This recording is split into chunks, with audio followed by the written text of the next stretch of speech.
Wow, listen, this one was frenetic from start to finish, and maybe a little too frenetic as we welcome you here to Sixers Postgame Live, brought to you by Cure Auto Insurance. Amy Fadul, the coach, Jim Lynam, and our big man, Mark Jackson. And, Coach, you were mentioning something. You mentioned it actually at the half, and then now you come back to say it again.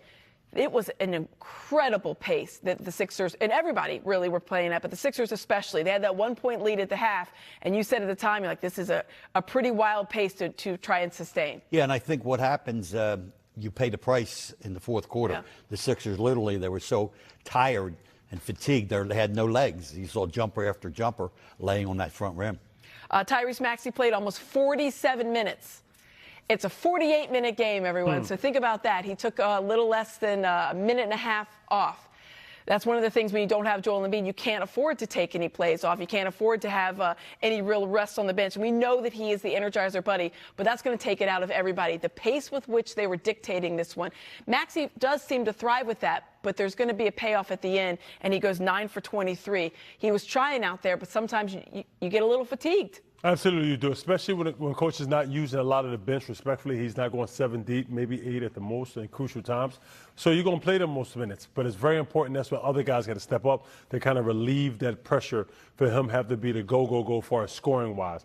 I thought the 76ers in this game, I agree with Coach. I thought the pace was so frantic early that it kind of wore them late. But with that being said, I also thought other guys' legs kind of gave out on them late in the game when I think New York Knicks, this particular game, had more horses in the stable ready to run. Yeah, obviously the bench. And we're going to talk about the bench because there was some good production out of that. We're going to talk about Dominic Barlow coming up. I think Quentin Grimes gave them a couple of good defensive efforts, just not enough offense on that front. A lot of fouls called in this game. Hope you enjoyed the referees because they were prominently featured. And they can't find me because I don't work for any of the teams. But there was a lot on both sides. But there was a lot of fouls, a lot of ticky-tack fouls.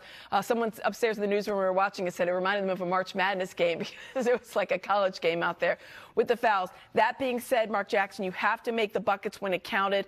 I thought there was just some really timely misses, unfortunately, for the Sixers, especially late, because they had the Knicks where they wanted them. They were playing their style, getting up and down the court, shooting those threes. They were making the threes. They just, is it running out of gas? Is it just being a little bit out of position? Is it a combination?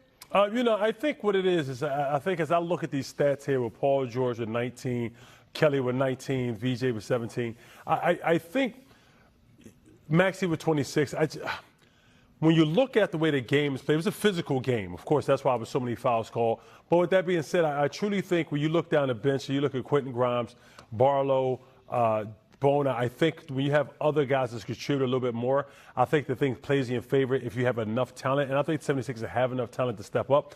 These numbers are not horrible by the Sixers, but they can always be better. And then you look on the other side, the Knicks. I just think they had the little home court advantage to kind of get that edge. But to me, this is a neck-and-neck game from beginning to end. Yeah, when you're feeling the fatigue, little things like that, a timely three here, the crowd getting you up can really get you through. But, Coach, you mentioned the fourth quarter, 4 for 19 from the field for the Sixers, 1 for 10. That is the kind of thing that's going to catch up to you when you've been playing 48 minutes, 47 minutes, 42 minutes. Yeah, I'm just looking at the numbers. The Sixers, as you said, Amy, they had the lead at the half. They scored 62 points in the first half. In the second half, 40 points. That's a 22-point difference. Yeah, it's such a big difference maker. 1 for 10, that shows you tired legs in there when you're just not getting a lot of front iron misses. And so when you're looking at it, but this was there for the taking. It seemed like it was there. And you're just wondering if they just had one more piece, one more little extra thing.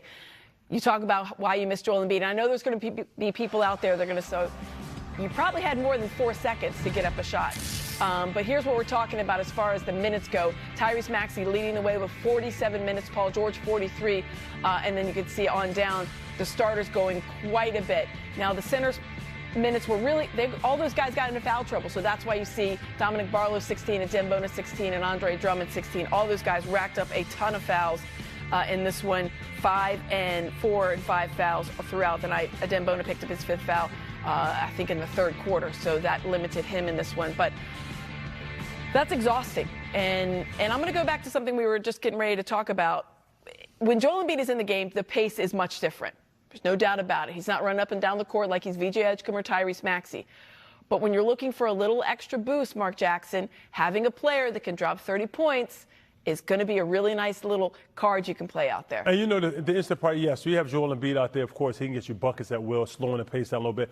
But I also think, if you rebound the ball, Maxey and VJ are still able to get out in transition. I don't think you have to kill one to rule the other one. With that being said, when he's not there, though, you got to figure it out. And then more is on your shoulders, more is on you to do more for the entirety of the 48 minutes. And I truly thought guys wore down, but I thought the effort was there. And I know we're not getting participation awards, but we got to say, if we had one more, it would have been a different outcome. And I'm not a guy who can read the future, but that's what I believe. And that's just me. Maybe I'm saying, oh, you saw a loser. I don't know what it is, but I thought this game was there for the taking. We just ran out of gas. Yeah, I think that's where you're going to go back on it. It's just going to be a little bit more, I don't know, disappointing because you felt like you limited them to a certain degree, certainly from three, Coach, and you felt like you were able to push them off of their game until the very end. And maybe that's not a silver lining when you look at it like that. No, you're dead on. The Sixer defense I thought was sensational. Mm-hmm. I mean, they made Brunson work for every bucket that he got. But I think the analyst, Tim Legler, who we all know, he hit it on the head. You're going to have to win a game in New York. As Mark just said, they were right here. Yeah. This may have been the one for the taking. And you have to take advantage of those opportunities. And unfortunately, they weren't able to do that. Yeah, you wonder how much, it's not been a very deep bench. And I go back to something that Nick Nurse said, I think it was after Game 6, and then again after Game 7. It's like, I'm going to play my best players. He obviously didn't have one of his best players at his disposal with Joel Embiid ruled out this afternoon, dealing with a hip and ankle injury, both on the right side there. Hopefully he's available for their game at home. That is Game 3 on Friday. You hope that he's available for the rest of the series because it is a very non-deep bench when you think about the playing time. We were remarking out here, Dominic Barlow got in the game and I thought played tremendously well for a player that had not played really at all meaningful minutes, Coach, except for in a couple of one-sided games, whether it was one-sided for Boston or one-sided for the Sixers. How much do you think he's going to have to go a little bit deeper on there, maybe just one extra player like a Justin Edwards type to get you a little extra? Yeah, no, you hit it on the head. Just one extra perimeter guy just to give those guys a little bit more of a blow. And you're right, Barlow, I thought he was terrific. Mm-hmm. And really this is his first significant play, I think, in the playoffs. And a smart move by the Sixers. They went small there for that stretch, forced the Knicks to match them.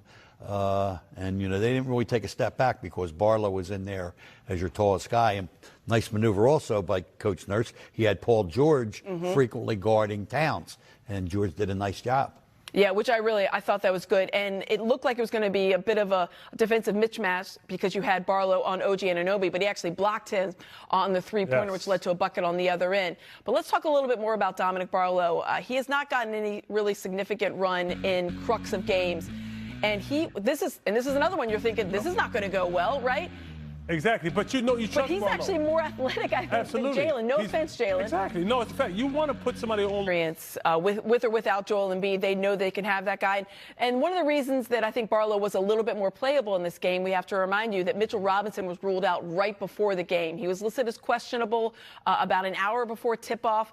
He'd been dealing with an illness, then they ruled him out right before the game started, right before we came on, for pregame show. So it was a little bit different that they didn't have that big lumbering center out there, Coach. Yeah, but I'm going to tell you something, Amy. When you have a guy like Barlow, let's just say he's guarding Mitchell Robinson, you can switch the Brunson pick and roll. No problem. He's more adept than, let's say, Bona or Drummond at keeping Brunson in front, as we just saw on those plays. So somebody say, yeah, but mightn't on the switch, might they throw Mitchell Robinson the ball inside? Throw Mitchell Robinson the ball inside. You want that, or you want Brunson doing his thing at mid-range? Yeah. No, Barlow, I think you're right. He may have thrust himself into the rotation here. I would think this is going to be something, especially in this. And his stats are going to be pretty good. 2 blocks, 1 steal, though I think he had more than that because it seemed like his hands were always in there, whether deflecting or certainly making guys pass out of after them being kind of guarded by him. You saw that. How much more run do you think he's going to see against this Knicks team? You know, it's interesting. I think him and Justin Edwards are going to be the ones that, depending on how the game is flowing, but I think both of them can actually get 5 to 10 minutes a game. I think just to relieve guys, keep things afloat until guys recover, get back in the game. But I think Barlow's length and his ability to guard multiple people. But I think what I'm saying from Nick Nurse is, even though Barlow hasn't played much in the playoffs, but I think that the odds are in it where he plays better with Joel Embiid on the floor. Yes, I would agree with that. Yeah, because I think he knows how to play with him. But the question is, when you're playing against a lot of mobile people, do you want him and Joel on that floor? But I say, I beg different. I think you do. I think you do, because I think you have athleticism with and the quickness with Barlow, because we've seen him. He can get up down the court just like anybody else that's in the guard position. He does give up a little bit on offense. I think that's the one thing you saw that towards the end, offense, defense kind of substitutions. But can I interject there? One thing you notice, because they're blitzing Maxey, that means double teaming when he's trying to come off pick and rolls. That means you got to get that ball to that big as he's a short roll to make the next play. And I think Barlow, he had one bad interception late, but other than that, all the rest of his passes, decision making was right on the money. I think that's something to keep in mind too. Yeah, we can talk about some of the defense on Karl-Anthony Towns. Much different looking this time around as they were up Kelly Oubre said, white on rice? I like exactly what they were doing. Everybody was up on everybody early on in this game. We're going to hear from Nick Nurse coming up after this game, too.